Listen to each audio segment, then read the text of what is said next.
Hello, here I have a kilogram, but what if I mistakenly called it a pound? You wouldn't think that would be an $87 million mistake, but in 1999 it was. And that year, NASA was working on an orbiter for Mars. They had a couple of teams working on it. One team was assuming English units, another team was using metric. They didn't communicate that difference, and so when it came time for the spacecraft to enter the trajectory for Mars, it was incorrect and the orbiter was lost.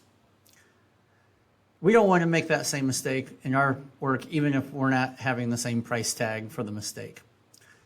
So in this video, we're going to start chapter 2 of Tools of Mathematical Modeling, and that's the mathematical toolkit.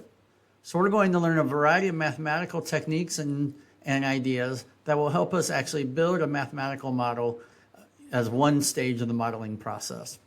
And our quote for this chapter is from Simon Winchester, and he says, "Short-term prognoses may be taken seriously, but are pretty dull. On the other hand, long-term predictions can be a lot of fun. Such stargazing is deliciously mad, is taken at face value by no one, and then in due course invariably turns out to be entirely mistaken."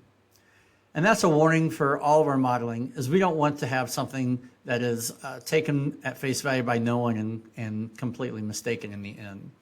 So with some solid mathematics and some good reasoning of how we're using our model, we can avoid those mistakes, hopefully. But before we get into that, let's get back to units and make sure we're all on the same page of some basics that will help us not make some critical errors. So you might think that in a math class or a science class, you would always just use metric. But when you're working with clients, especially here in the US, sometimes feet and Fahrenheit and pounds are just more natural units to work with. But we may need to convert back and forth, or we may need to convert in terms of the dimension of the unit as well. So let's look at a few examples. So example 1 goes back to the days of the Space Needle. When it was first being built, they talked about dropping a ball from the top of it and then catching it below. And if you look at the free fall equation for that and assume no air resistance, you can get a result of 180 feet per second of a velocity at the ground. Now, we're not going to get into where that number came from or if it's even a valid number, but the question might be, okay, 180 feet per second is hard to visualize. We're more used to miles per hour or maybe kilometers per hour. So how do we convert that? And so the thing to remember is that one standard technique is to just do it piece by piece using fractions.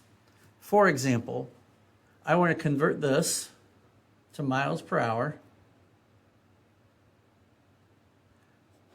And so that means that seconds needs to become hours.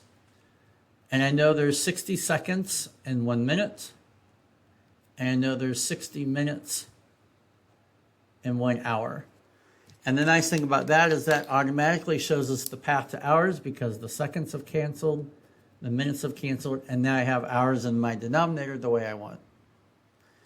And then, of course, to go from feet to miles, we just need to know that there's 1 mile. And, of course, I write the 1 mile in the numerator because I need to have feet in the denominator.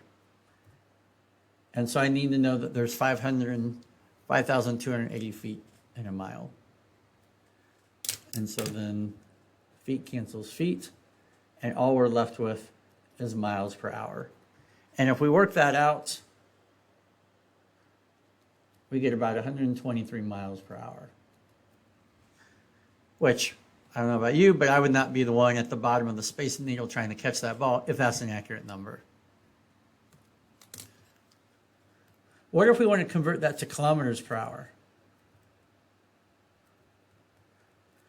So now, of course, we're not going from seconds to hours, that sort of thing. We've already done that. But what we do need to convert is from miles to kilometers.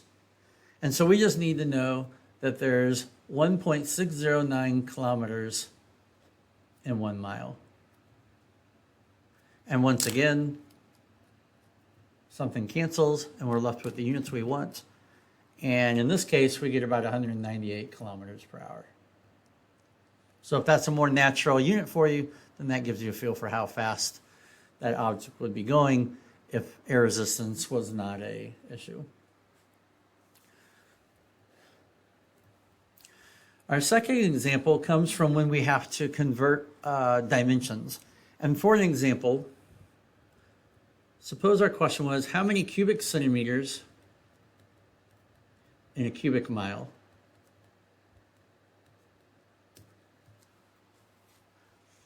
So in this case, we know there is 1 cubic mile, and now we want to convert that to cubic centimeters. Well, we may not know how many centimeters are in a mile, but we might know how many meters are in a mile. And it turns out that there's 1,609 meters in 1 mile. But we have a problem. Here we have cubic miles. Here we have a single mile. And so the way of solving that is to just cube this fraction. And then that'll give us cubic meters. But again, we don't want cubic meters, we want cubic centimeters. And so we just need to use the fact that there's 100 centimeters in 1 meter. But again, meters won't cancel cubic meters, so I need to cube that. So cubic miles cancel cubic miles, cubic meters cancels cubic meters, and so we're left with the right units. So one nice thing about using units, and we've seen an example of this before, is it is a way of kind of making sure that we aren't doing something wrong, especially if we're working with an equation. If we get the same units on each side of the equation, then we haven't, say, divided by the wrong thing, used an improper fraction or something. Now, in terms of what the answer is, it turns out this is 4,165,509,529,000,000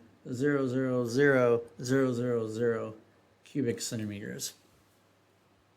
Now that's a really big number. What is this? Millions, billions, trillions, quadrillions, about 4 quadrillion cubic centimeters. That's really hard to work with, and we probably don't care about all those digits anyway. And so, as you may know, there's a tool to help us work with that more easily, and that's scientific notation, and that's what we're going to look at in the next video. So we'll see you there.